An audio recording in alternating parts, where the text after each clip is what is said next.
Kalimutan lang muna ang lahat ng problema. Huminga ka ng malalim at tayo'y lalarga na. Handa na bang gumalang? Wanderers, 6:45 na. Hindi na pa ako naghihintay dito. Kasi usapan namin ni Kawander Omay 5:30. Kasamahan ko siya sa Batangas. Ano nangyari? Ang lupit mo, Kawander Omay. Isang oras na ako dito wala pa siya. Guys, after 1 hour and 25 minutes to be exact, dumating na rin, Ano nangyari, ha? Tinanghali ng gising.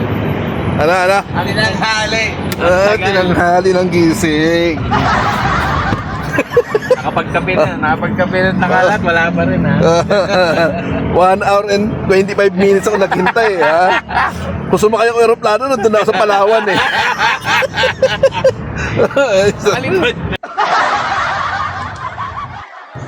Kawanderers, so yung malalakas na naman yung magkakasama, ha? Kita nyo naman, ha? Medyo na late lang. Usaping Palawan, ha? Yung confirm sa July, kilala na. Ha? Siyempre kasama ako dyan. Si Kagawad. Si Kawander Omay, may mga ticket na, ha? Tapos siyempre si parang Richard, sure na rin yun. May ticket na. Si Sophia. Si Sophia na healthy living, ha?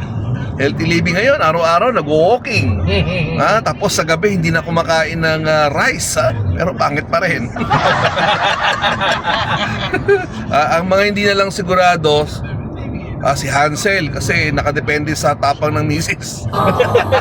Nakadepende. Tapos si Rap naman, tatakbo yata ang Kagawad, kaya iniingat ang reputasyon. Parang gusto mag-service sa publiko. Sino to? Colby. Si Colby naman, ito pagbigyan muna natin kasi nanganganib sa kanyang trabaho. kailangan mo nang ayusin niya yun. So, pero tuloy-tuloy na yung Palawan, ha? Let's go! Samahan nyo kami! Kalimutan lang muna ang lahat ng problema. Huminga ka ng malalim at tayo'y lalarga